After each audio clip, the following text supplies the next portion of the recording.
the average person's mind is hijacked by the world, the media, social media. They're thinking thoughts that don't even belong to them. And meditation is really that vast. There are thousands of different styles of meditation. I've interviewed thousands of people in our work that have healed from really serious health conditions. And I would say about 90% of them, when I ask them, so what happened? The first thing they say all the time is, I just made up my mind. I just made up my mind I was going to do this.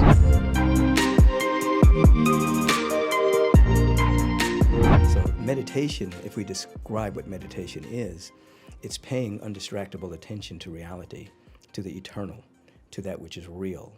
And you learn to have dominion, as you were just talking, you're having dominion over your attention so that you can place your attention where you want it to be. So in meditation, you're paying attention. You can use the breath, you can use a mantra, however you want to do it, but ultimately you're paying attention to that which is changeless. Now, most people suffer from an attention deficit disorder and an intention deficit disorder. So their mind is all over the place. Their mind has been hijacked by worry, fear, anxiety, anxiousness, beliefs that aren't true. And then their life becomes, they start to experience those thoughts and those perceptions. So there are different aspects to meditation. One aspect is there's a cleansing to it. There's those thoughts, they surface so that you can look at them. Is this true? Is this not true? You can embrace, help dismantle, transmute them. And then there's periods of meditation where you have real bona fide insights. You actually know something that you either formerly just believed, or maybe you didn't even know this part of reality even existed. So there's meditation where you have insights, and there's meditation where you're clearing things. But the average person's mind is hijacked by the world, the media, social media. They're thinking thoughts that don't even belong to them. They think they're thinking those thoughts, but their mind is obtaining those thoughts from the sea of mental garbage. So in meditation, you're purifying your awareness. Most people, again, until they live with a level of deliberateness in their life, they suffer from an intention deficit disorder. They wake up and they're mainly reacting to circumstances. They're living as a reaction to things that are going on in the world, but they don't have an intention, a driving intention for their own life. So at the end of the day, they've simply just managed their reactions to whatever's going on, rather than establishing an intention to be your best self, an intention to improve in an area of your life. Now, when you have intention, now the universe, through its laws, can begin to help you with that intention. But if you don't have any intention, you're just kind of buffeted around on the ocean of life, wondering why you're not going anywhere. So I teach people to make sure you establish an intention. Same thing in meditation. We have a point in meditation where you actually establish an intention. Why am I meditating? I'm meditating to have a realization of my oneness with life, to activate wisdom, to activate intelligence, to become conscious that I'm supported. I mean, you can have whatever intention you want, but to live an unintentional life, you're just going to go around in circles. That just makes so much sense. Even starting, it's just like, I think a lot of us, if we're not trained like in the way that you were discussing with meditation, just like, let's see what happens, right? Versus just like let's set an intention. It's just like when we set out this door, like where are you going, right? To set that intention. That's powerful. Like I never really. It's necessary because the world of phenomena is swirling. We're gonna go outside in a minute and we're gonna read a news item about some crazy thing that's happening, and it can just suck our attention, and then we're not going where we need to go because we're caught up in the swirl of something else, you see. So intentional living is where we want to bring people to an intention. Now, what happens is, by law, I'm talking about mental law, when you establish an intention, you start to be, intention is directional. It's like, I want to walk in that direction. So what happens is, by law, the mental laws start to assist you in walking in that direction. Now, you may not get exactly where you think you want to get. It might even be better. Right. Things may open up that you don't even know exist yet because you've established an intention. Whereas rather than just sitting back and waiting to see what's going to happen, that's a different kind of waiting. You establish an intention, then you wait for wisdom, guidance, direction. But just to wait around and see what's going to happen with your life, that's foolishness.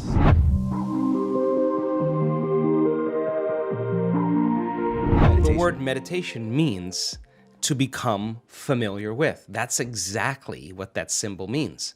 Familiarization. So if you're sitting in your meditation and your brain is going, you can't quit, it's too hard, you're becoming familiar with those thoughts, that's a meditation. There's no such thing as a bad meditation. There's just overcoming yourself. You're sitting there and your body wants to get up and do things and check your email and check your texts, and you become aware that it's doing that, and you become familiar with that, you're in a meditation. If you're realizing that you're angry and frustrated and resentful and all you're doing is sitting there, that's in there. Now you're becoming familiar with that old self. That's a good thing. And if you start saying, what thoughts do I want to fire and wire in my brain, and you keep firing and wiring them, you're going to become familiar with those. You start reviewing who you're going to be when you open your eyes, and you keep reviewing it, reviewing it. You keep firing and wiring, it's going to become familiar to you. And if you trade resentment and impatience for gratitude and freedom and joy, and you start making those chemicals in your meditation every single day, I swear to you, you'll get familiar with that. So the process of change is unlearning and relearning. It is breaking the habit of the old self and reinventing a new self. And we use meditation as a way to change our brain and body to be different, be greater than the environment, be greater than our emotions and habits, and be greater than the predictable future and the familiar past. So meditation is a way then to get us in the right state of mind and body. So when we present ourselves to the world, we're a better expression of it. And then practicing and staying aware your entire day so that you can actually master something about yourself. Now, what's the side effect of that? You're more in love with you because you overcame you. And as you overcome, and you keep overcoming, you're going to become somebody else. And so the beauty behind that is then your life begins to change in really mysterious and unusual ways. And people say, oh my God, I was so happy I forgot about my back pain or my neck pain, or I forgot about my food allergies, or whatever people are dealing with. Something biologically shifts in them, and they're freer. They're more whole. They're less separate. They feel more pleased and satisfied with themselves, and they really don't care what people think of them. And they really stop judging other people because they're not judging themselves any longer. So you could only talk around these concepts. You really have to really apply them to really begin to see the fruits of your efforts. But common people around the world are doing the uncommon because of it. The story we tell ourselves is how we perceive the world. And so then when we create the difficulties in our life, it reaffirms the belief that life is hard, that it's really someone out there that's doing it to us, that it's a circumstance in the past that created this. Okay, let's take away the person that did it. Let's shoot him to the moon. Let's erase your past. Now, what are you going to do now? You still got to do something, right? You're still alive. And I say we already know how to do this. We already know how to do this. We're wired to be creators. We're wired to do this. The thing that stops us, for the most part, in doing it is really the hormones of stress, because living in stress constantly is living in survival, and living in survival is living in emergency. In an emergency, it's not a time to create. In an emergency, it's not a time to open your heart. It's not a time to learn. It's not even a time to sit still. So most people then that are living in stress and living in survival, they can't believe in a future yet because it's not a time to create. So getting people to that point where they make up their mind, and they make up their mind enough to begin to think, there's got to be a better way. There's got to be something else. That awakening process typically happens when people reach their lowest denominator. They hit rock bottom, because then they can see themselves through the eyes of somebody else. You feel so altered, you're not returning any texts. You feel so altered, you don't want to go to dinner with your buddies. You feel so altered, you don't want to watch your favorite TV show. You're just disconnected. And that's when you start observing yourself. But my message is, why wait for that? I mean, you can learn and change in pain and suffering, or you can learn and change in joy and inspiration. If you're waking up every morning being defined by a vision of the future instead of the memories of the past, and you get up and you're inspired from an elevated self now instead of a limited self, you could observe the old self from an elevated state instead of that diminished state. And people are doing that. So they are aware of those thoughts. And yes, it takes effort. And if it was easy, everybody would be doing it. But just because you have a thought doesn't necessarily mean it's true. And when you start looking and observing those thoughts, I think you are like Gandalf. Because Gandalf also said, you may not pass, when he meant like that kind of severity when it comes to how we make up our mind about things. That's the kind of energy or intention that begins to create the biggest volume of change in our life. And I've interviewed thousands of people in our work that have healed from really serious health conditions.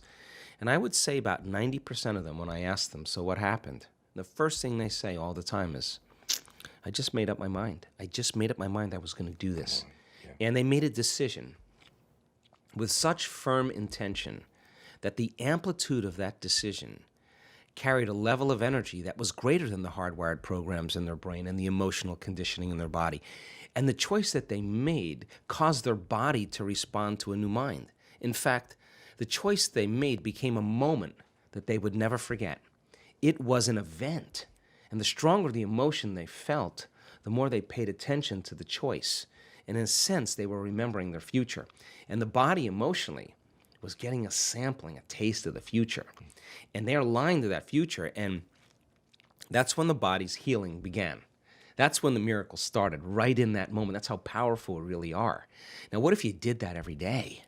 What if you made up your mind every single day you weren't going to get up from your meditation until you were that person you wanted to be? Game on now. Because you'd have to do battle with all the things that are not consistent with it. And that's exactly how our brain works. So then, if you want to be wealthy, you can't feel lack. You want to be a master, you can't judge your coworker. You want to be like somebody great in history, then you better execute peace in every area of your life. That's the law. So you take the prayer out on the road now. You take the prayer, you're the living example of the prayer. That's where it matters the most. And that's when people start getting suspicious and say, Shawn, man, did you change your medication? I mean, you're looking way too happy all of a sudden. Well, you're not relying on anything outside of you to bring you joy. You're overcoming yourself every day. And people say to me, well, why do you do your meditations in the morning? I always say, easy. Because if I can overcome myself at the beginning of the day, the rest of the day is easy. Right. Because that's the biggest mastery, right? Absolutely. Is the self. And so people are waking up to that, and they enjoy the process of seeing when they make those type of changes, the feedback that's happening in their lives. The synchronicities, the opportunities, the coincidences, those serendipities that are starting to happen, and they're going, wow, I am powerful. Yeah. Hey, I am a creator. And nobody's excluded from the equation. That's what makes it so cool.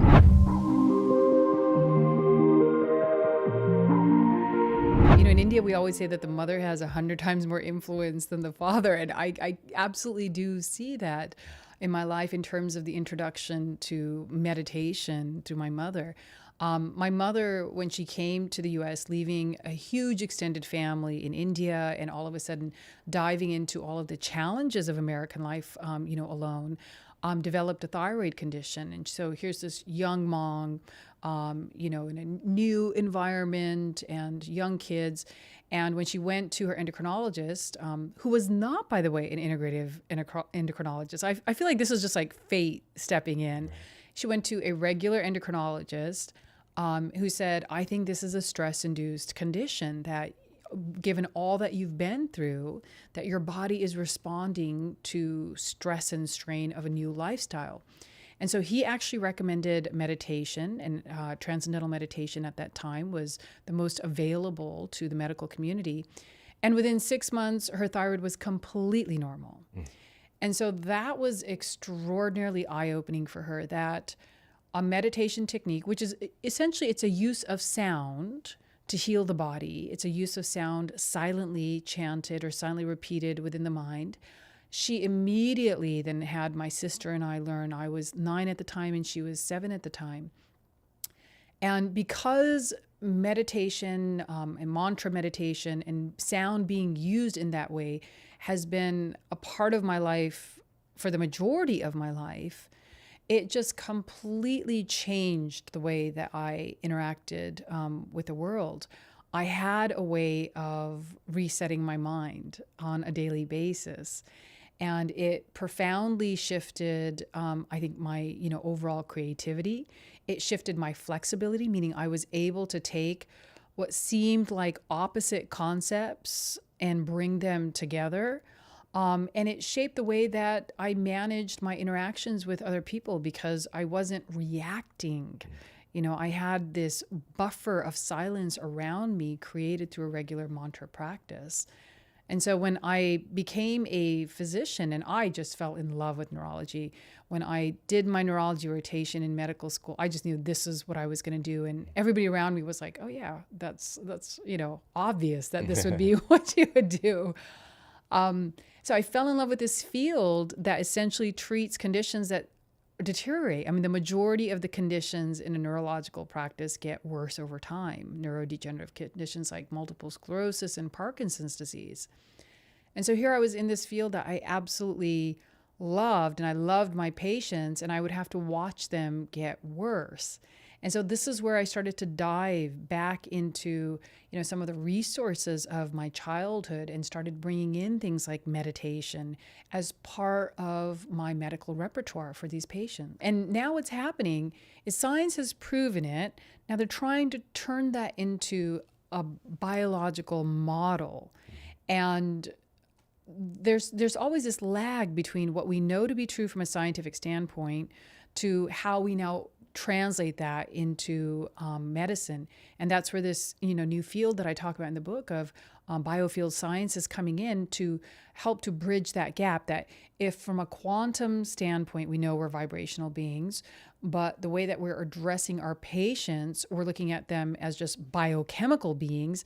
How do we bridge that gap? This idea of this human biofield actually came when there was a group of physicians and scientists that met at the NIH to look at some of the research that was coming out of, alternative and complementary medicine. And it forced everybody to kind of scratch their head and say, we don't have a model for why this works. And the way that medical research is chosen for printing is even if something is true, if it's true, but it doesn't fit into our biological models, they won't print it, meaning we understand that you proved it to be true, but we don't understand why it's true, so we're not going to print it. And so, this group was basically trying to challenge, or not even challenge, but expand our paradigms of biology to allow all of this new science coming in and saying, we may not have a full understanding of what a human being is. That our idea that a human being is just, bone and muscle is perhaps limited. And in order for us to accept that these studies that have been done properly in acupuncture, in Reiki, in meditation, that we have to expand what we understand human beings to be beyond just what we're physically seeing.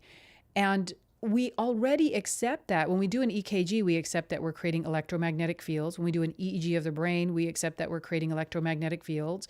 And so we accept that on a diagnostic term, but we don't accept it in terms of an actual paradigm that we are fields. We generate fields, and part of human beings are the fact that we exist as energetic fields. So when you look at sound from a traditional standpoint, they have different ways of categorizing sound. So there's the audible sound, which is created by our external environment.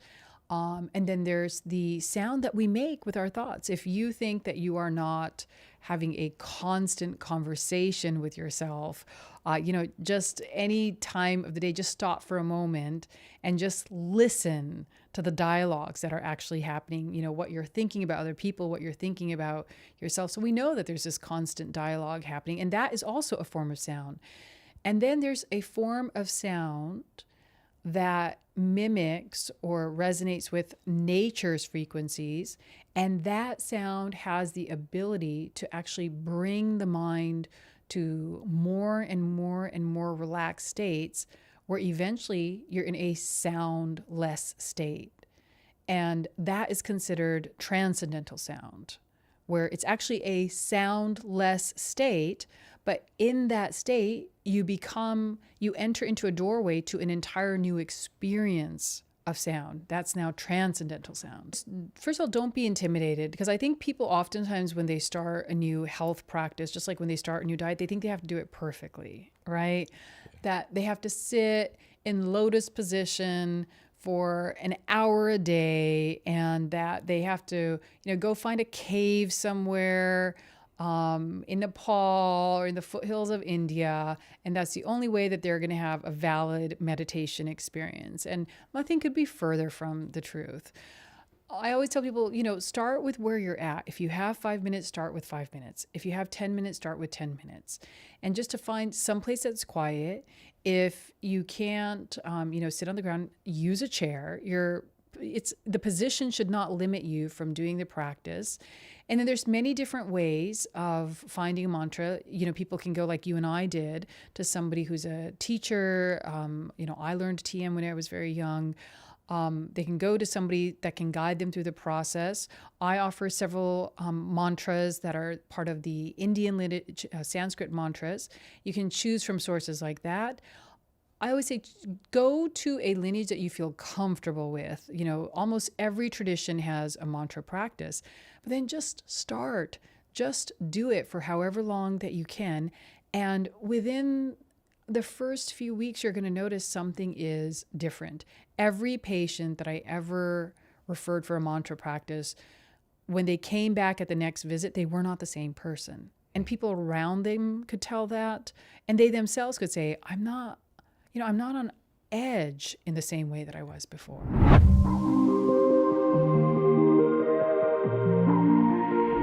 Well, most of what we talk about in that regard has to do with meditation. And, we're all aware that the amount of research with respect to mindfulness and meditation is now really robust. Even prayer. When we try to keep our thought process focused and alleviate distraction, there are some powerful things that happen. The prefrontal cortex lights up, and our connection to the prefrontal cortex and the top-down connection of the prefrontal cortex over other areas like the amygdala is enhanced as well. So that's the value of meditation. And it really is across the board over various mindfulness practices, whether it's paying attention to your breathing or reciting a mantra or being involved in deep religious prayer. It all pretty much does the same thing. There are subtle nuances of each form, but it really brings the adult back into the room. And let me just talk about what that means for a moment. When the prefrontal cortex is not in communication with the amygdala as much as it could be, it's as if the parents are saying to the teenagers who are going to invite 30 of their closest friends over to the house for the weekend, we're going to go on a cruise, come what may, enjoy. And how's that going to work out? Well, the value of reconnecting, of offloading this disconnection syndrome, is it brings the adult back into the room to say there is no monster under the bed. Don't get all excited. Everything's okay. You can go to sleep now. Calming things down. We've all had experiences in our lives where suddenly the amygdala just lit up, and by the grace of God, we were able to rein it in. In fact, I talk about one in the book. I was in Costco in line with my wife getting ready to check out, and there was one more thing that she needed. She kind of does that. That's all right. It's cool. And she ran off to get it, and when she brought it back, it still wasn't our time to go to the cashier, so everything was cool. But the guy behind her in line had a hissy fit, and I didn't mind. He was barking at me, and that's cool. I don't mind that. But he started to lay into my wife, and my amygdala just got plugged in, and I felt myself losing control, and approached him, and somehow or another, the adult came back in the room and said that this is not a good thing to do. And I was grateful that I could rein it in. But what we recognize is many people these days have actions which we know about, which demonstrate that their amygdala is not reined in. This activity that doesn't demonstrate the adult in the room. And there's hell to pay when those things happen. And we need to bring more measured activity back into our lives so that we can get along better.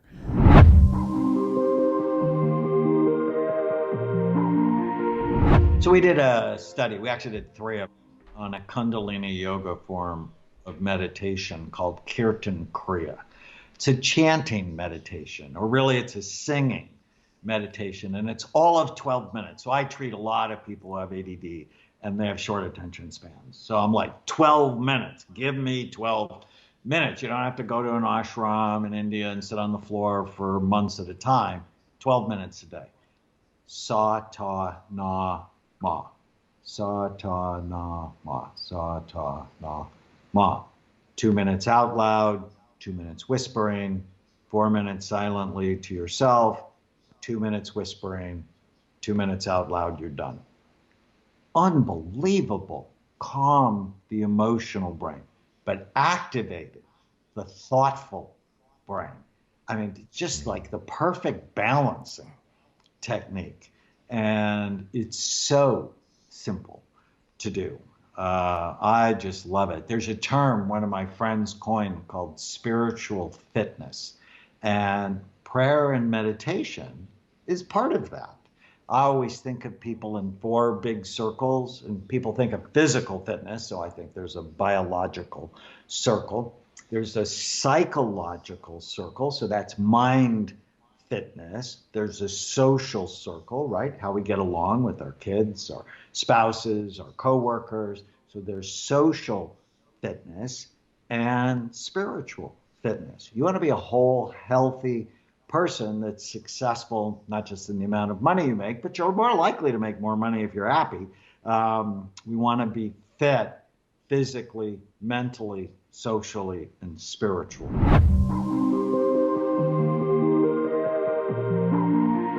Okay, so thanks for bringing this up, because I feel like as it's becoming more and more popular, it's going to behoove us to be specific with our language. Because especially for folks starting out, if you just hear the word meditation and you're like, well, this person told me to clear my mind, and this person told me to focus, and this person told me to let go, and this person told me I need to breathe really fast, and this person told me to slow down my breathing, but so which one is it? Like, what is meditation? And so then it starts to feel confusing, or like you're doing something wrong, and it's easy to get on the meditation shame spiral. And so I just think we need to decide on like, okay, we can call the blanket umbrella term meditation, but other than that, we have to qualify. Just like there's exercise, but playing ping pong is very different than, CrossFit. Yeah.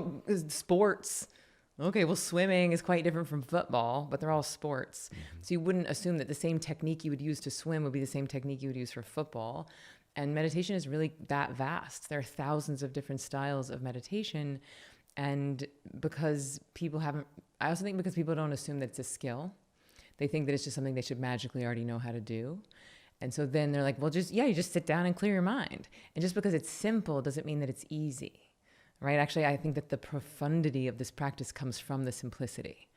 Like, meaning that the more simple it is, the more profound the impact can be. And so because it is simple, people think they should already know how to do it, but it is a skill. So at Ziva, the way that I've delineated it is I've taken these thousands of different styles and basically put them into 3 categories, the 3 M's. So you've got mindfulness, which is really good at dealing with your stress in the now.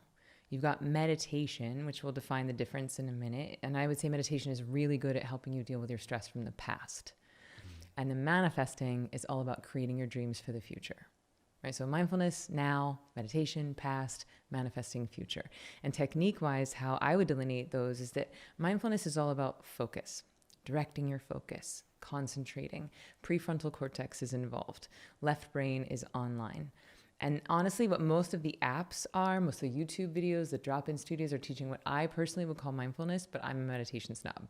Okay, this is different than the meditation portion of Ziva, which is all about letting go. It's all about surrender. It's all about deep rest. It feels and looks kind of like a nap sitting up, Like, this is a classic trademark move of Ziva meditators. This is great posture for us.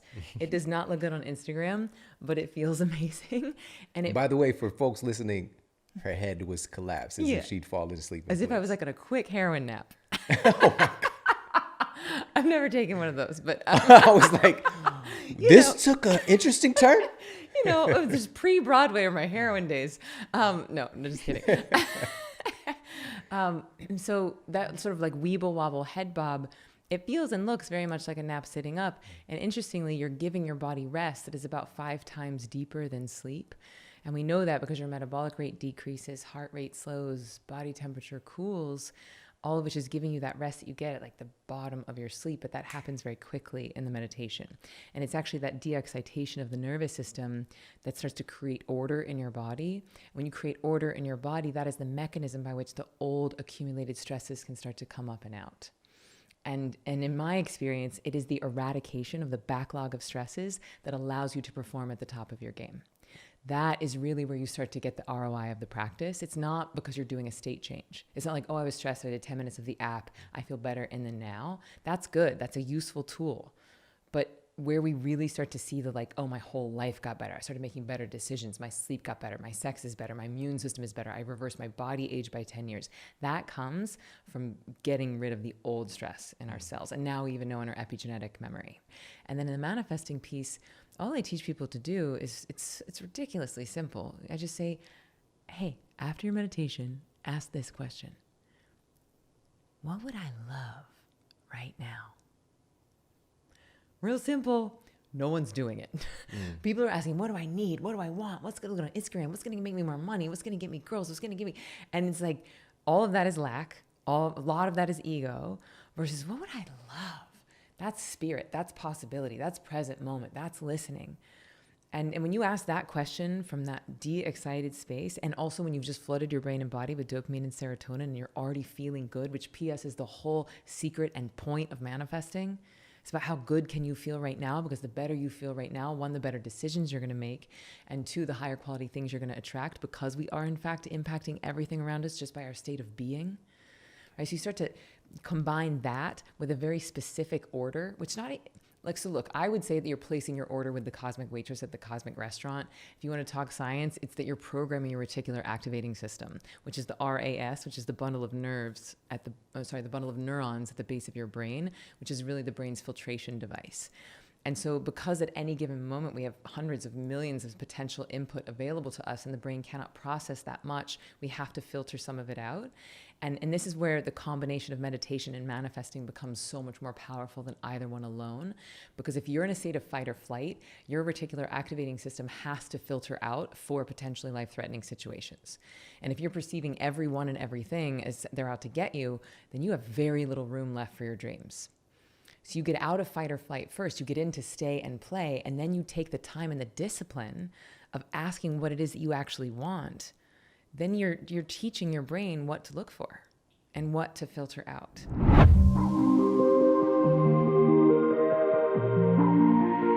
Meditation is as much of an art as it is a science. And like any art, ballet, archery, floral arrangement, there are best practices. And when you know how to employ the best practices, you end up creating a level of efficiency that you wouldn't have otherwise. And it's not to say it's going to happen overnight, but the more you practice those mechanics and principles, the more efficient the experience will start to feel. And then that is what leads to success, which I define as a meditation practice that you actually look forward to doing, that you actually enjoy. Imagine that, waking up in the morning and you are as excited about meditating as you are about eating breakfast or about cuddling with your partner or about playing with your dog or whatever turns you on in the morning. Imagine having meditation fall into that category. And when your relationship with meditation becomes that strong, then it becomes a practice that you literally start to do every day. And that's where you're going to get the benefits. You're not going to get the benefits from meditating once or twice a week or doing it for 2 minutes. You know, you see all these gimmicks, 2-minute meditation, 1-minute meditation, 30-second meditation. It's like saying a 2-minute workout, right? I mean, yeah, you can do jumping jacks or push-ups for 2 minutes or burpees or whatever. But if you really want to see some big changes in your body, you're going to have to eventually do something a little more substantial than that. And you're going to have to be more consistent. And there's going to have to be a system in place. And that's what I'm trying to bring about is, A, change that conversation around meditation is supposed to feel hard, and B, help people find their own system so that they can get the most out of the practice. If you have never exercised consistently, and then you go to the gym with someone who knows what they're doing, and they put you through a little program, even if it's like just a 20-minute or 30-minute workout, if that person knows what they're doing and they know how to take you through that program, right? You do it, you feel good, you sweat and all that. What's going to happen the next day? How are you going to feel? You're going to be sore as hell. Yeah. Right? You're going to barely be able to walk maybe or laugh. And that doesn't mean the exercise didn't work. It means that it did exactly what it was supposed to do. It broke down some muscles, it swept out some dust, and it woke some things up in your body that haven't been touched in a long time, right? The same thing applies with meditation. When we start off meditating and we've never meditated before, two things are happening. Number one, we're reconditioning the mind and the body, right, towards meditation. But number two, more importantly, we're breaking the old habit of not meditating for years and years and maybe even decades. And so the soreness of the muscles in the physical exercise is kind of like what happens with meditation with the mind. You have these really crazy, chaotic mental experiences. You may have some emotional releases surrounding your meditation practice. That doesn't mean it's not working. That's how people normally interpret this experience. It's not working. And this is the second myth I was going to talk about. This is actually a sign that it is working. Things are getting shaken up, and your mind is now going to it needs to go through this phase in order for it to be more conditioned to that settled experience that you ultimately want to have with the practice. So this idea that the mind is the enemy to the meditation is completely mistaken. The mind is not the enemy at all. In fact, the mind is noble. The mind is just going along with the ride. And what's happening is your mind is really the outpicturing of what's going on in the body. When the body is able to achieve the different states of rest and all the wonderful things that are happening within the practice itself, which we can get into in great detail if you wanted to, but there's a lot of rehabilitation happening inside of the body because the meditation, certain styles of seated meditation can actually rest the nervous system deeper than sleep, minute for minute. And you know all about that and the effects of getting that higher quality of rest in the body. And so it starts to cause the body to restore balance. And that is what can lead to an active mind in the practice. So when I hear people say, my mind is too busy in meditation, it's actually not a mental problem. It's a sign of progress. And if people knew that and they were able to reframe that experience properly, then you're going to have a lot easier time in the meditation itself, and you will end up achieving more of what you want, which is, again, that settled experience. So one of the techniques that I talk about in Bliss More is what I call the EASY approach, which is an acronym, EASY, and it stands for Embrace, Accept, Surrender, and Yield. And what I'm describing is how you want to interact with your mind while you're going through the process of meditating. You want to embrace your thoughts. You want to accept all of your experiences, surrender to them, and anything you may consider to be distracting, you want to yield to that as though this is actually what's supposed to be happening. And that's where you're going to find the most restful, settled experiences in the meditation, if that's what you're looking for. Hey, if you like this video, make sure to check out this video right here to up-level your health today. Just one night of sleep deprivation radically increases your cortisol and suppresses melatonin actually as well. But this rise in cortisol has a really powerful ability to start to break down your muscle tissue